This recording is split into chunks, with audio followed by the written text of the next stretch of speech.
Retour dans le magazine Reportage, une émission consacrée à l'affaire de la mort d'Alberto Nisman qui a secoué l'Argentine. Ce procureur qui a été retrouvé mort le 18 janvier dernier, suicide ou assassinat. Nous allons en parler avec Damien Pachter et Carlos Gourovic. Bonsoir. Bonsoir. Vous avez réalisé, vous deux, ce reportage. Damien Pachter, vous avez été celui qui a annoncé pour la première fois la mort d'Alberto Nisman. C'était un tweet. Depuis, vous avez quitté précipitamment l'Argentine et vous êtes aujourd'hui en Israël. Carlos Gourovic, vous êtes réalisateur d'origine argentine. Oui. Alors, une question pour tous les deux. On a entendu certaines théories dans le film, évidemment aussi celle du suicide. Pouvez-vous nous expliquer en quoi consiste cette théorie du suicide? Stéphane, en l'Argentina hay dos teorías que reinan. Una es la del suicidio. Nisman no pudo tolerar las fallas que tenía la demanda que había hecho contra la presidenta.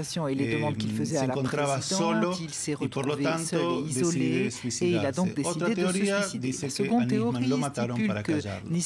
Detrás de todo esto hay un personaje que es poco conocido y que se llama Jaime Stiuso, que fue el jefe de operaciones del Servicio Secreto de la Argentina. Y el Estado argentino dice que el que está detrás de la demanda de l'accusation de Nisman contre Cristina Fernández de Kirchner, c'est Stiuso, et que cet écrit a été rédigé par Stiuso, et cela pour se venger de deux choses. Premièrement, pour avoir été retiré du poste de chef de service opérationnel et expulsé des services secrets, et deuxièmement, parce que Stiuso, avec Nisman, a travaillé pendant 10 ans dans l'enquête autour de l'AMIA et a signé un mémorandum. C'était une façon de le faire passer par derrière, de ne pas, en fait, pas les prendre en compte. Alors on va regarder quelque chose. Nisman, vous l'avez dit, était contrôlé par Jaime Stiuso, qui était le patron des services secrets argentins.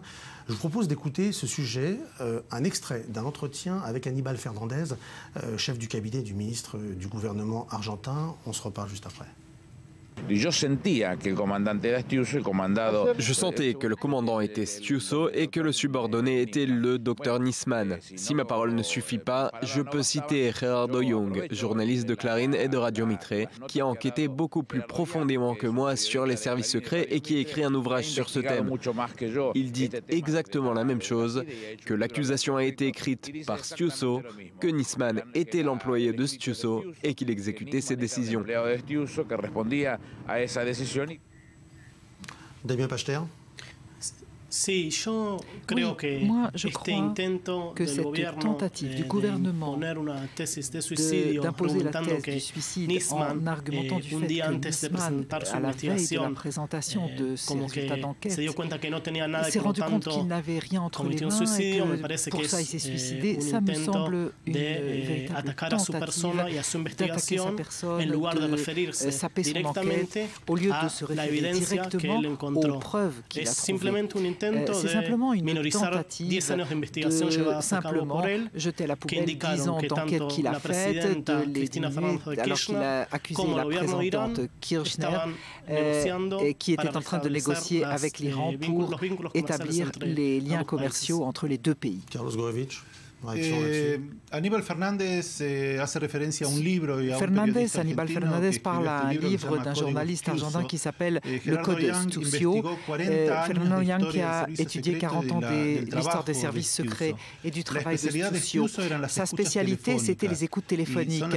Et ce sont les écoutes téléphoniques qui sont l'élément de preuve qu'avait Nisman entre les mains pour montrer que le gouvernement, par l'intermédiaire de personnages de deuxième et troisième rang dans le monde politique argentin, réagissait ou répondait aux ordres de la chef, comme il l'appelait, la présidente, pour atteindre deux objectifs. Premièrement, comme l'a dit Damien, relier ou intensifier les relations commerciales avec l'Iran. Et l'autre objectif qui intéressait les Iraniens, c'était surtout arrêter avec les alertes rouges. Et donc, le gouvernement a dit que ça n'existe pas, que cela ne pouvait pas on ne pouvait pas enlever les drapeaux rouges à moins que ce soit de manteau. Et donc la demande d'Interpol, selon laquelle il semblerait qu'avec une simple notification du fait que les partis étaient d'accord, on pourrait laisser les choses de côté. Et c'est ça que recherchaient exactement Stiusso et Nisman. L'opposition entre différentes théories a enflammé l'opinion publique. Les médias ont joué un grand rôle. Les controverses ont été et continuent d'être très violentes. Écoutons ce propos de Victor Hugo Morales, journaliste et présentateur radio. C'est un véritable leader d'opinion en Argentine, considéré comme un proche du pouvoir. L'influencia mediática de diarios como Clarín y La Nación. L'influence médiatique qu'ont des quotidiens comme Clarín et La Nación, ce que j'appelle les secteurs corporatifs, et toutes les chaînes télévisées qui intègrent le groupe Clarín,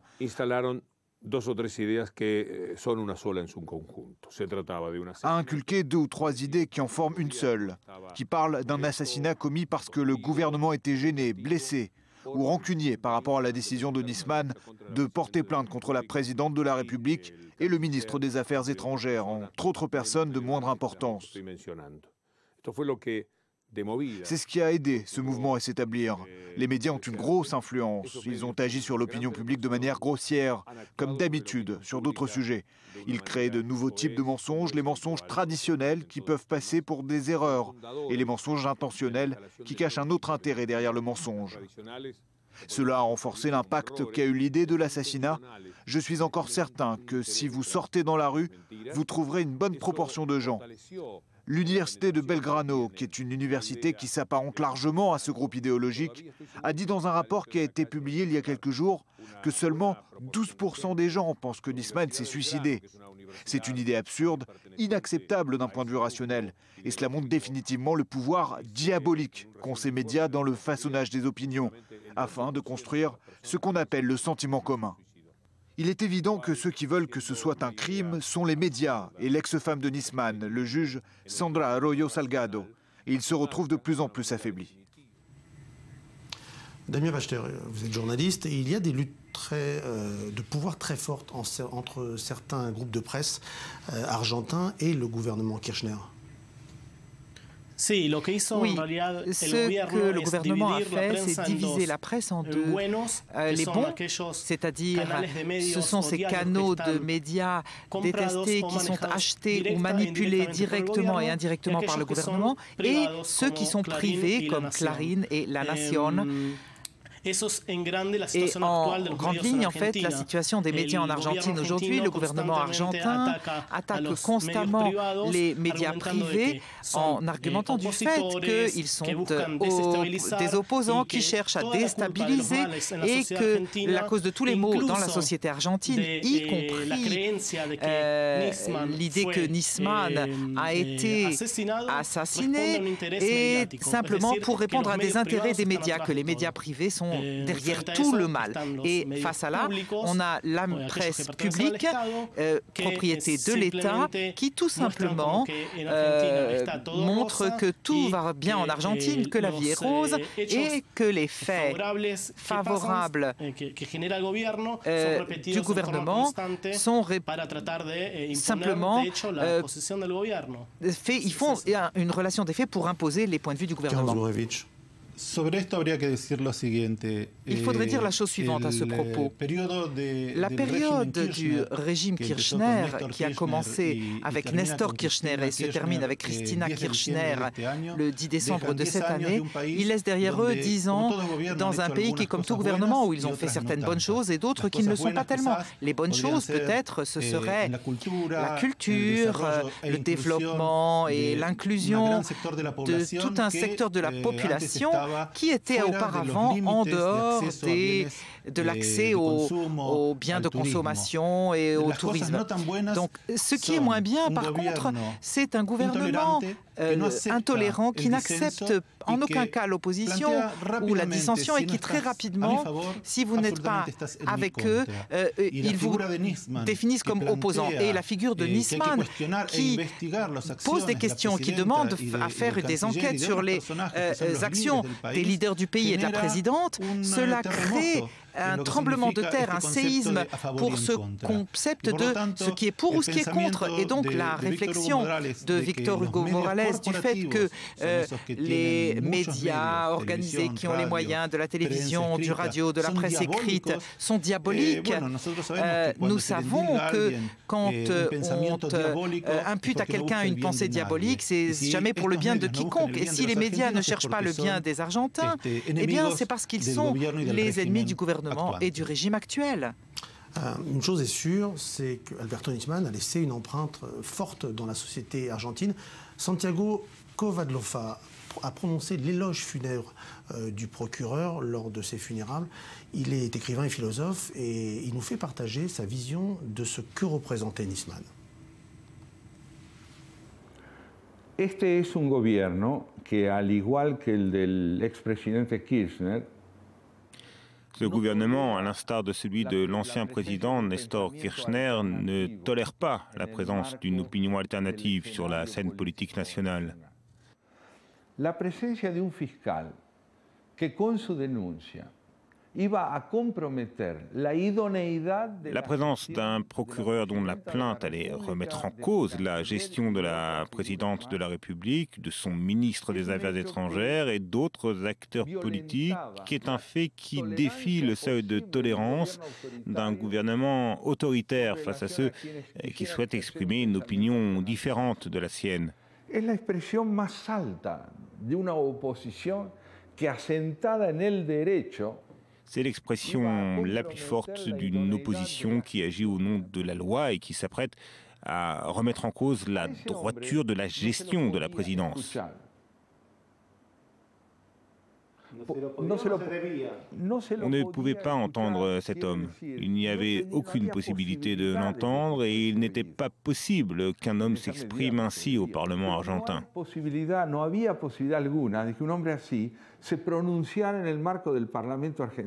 que le Parlement argentin est un lieu où l'opposition peut s'exprimer autant qu'elle veut, tant que cela ne change rien.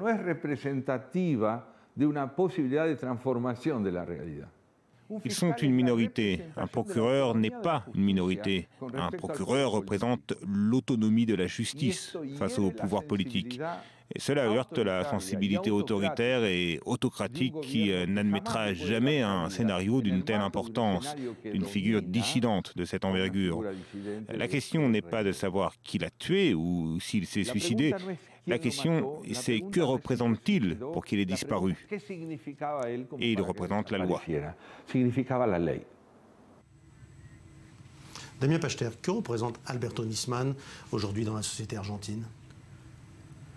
Je crois, je suis d'accord avec ce qu'a dit Santiago Konolov. Je pense que il représente la loi et il représente un point d'inflexion, c'est-à-dire qu'il y a eu un avant et un après, non seulement de la mort du procureur, mais aussi de l'accusation. À partir du moment où il a présenté son accusation contre le gouvernement argentin pour coopérer avec le régime iranien, d'une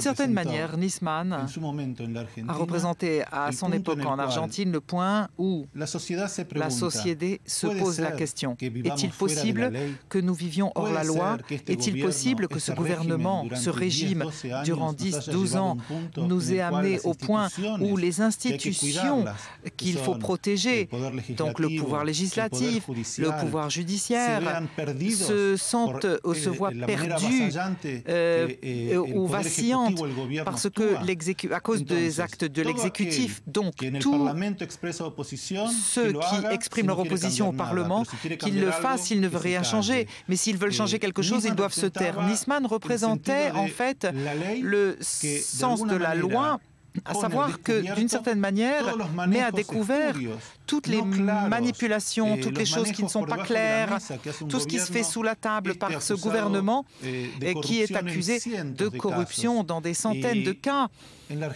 En Argentine, les juges doivent être favorables au gouvernement, mais en octobre, il y a des élections. Et avec un changement de gouvernement, probablement, ceux qui sont aujourd'hui au pouvoir vont se retrouver avec des juges qui ne répondront plus à leurs appels téléphoniques.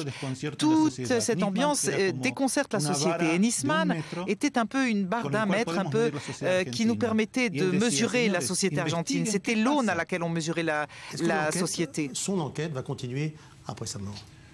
Ou c'est enterré?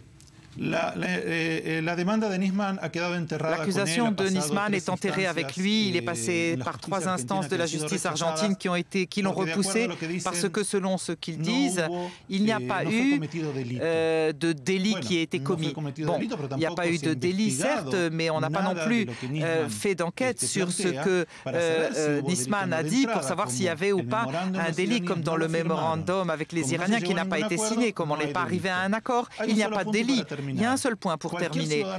Quelque citoyen argentin que ce soit qui ait entre les mains la preuve peut la présenter et on peut réouvrir le dossier à ce moment-là. Et à ce moment-là, on verra ce qui se passe. Damien Pachter. Oui, je suis tout à fait d'accord avec Carlos. Je pense qu'effectivement, actuel, on est un peu pessimiste pour la cause du procureur contre l'État argentin et l'enquête sur la mort de Nisman. Les choses sont bloquées, mais cela dépendra des journalistes, à mon avis, maintenant, et de toute personne qui pourrait trouver des preuves à présenter dans un avenir proche. Et voilà. Alors un dernier mot, Damien Pachter. Vous comptez retourner en Argentine? Non, pas avec ce gouvernement. Non, absolument pas. Avec ce gouvernement, je n'ai rien à chercher en Argentine.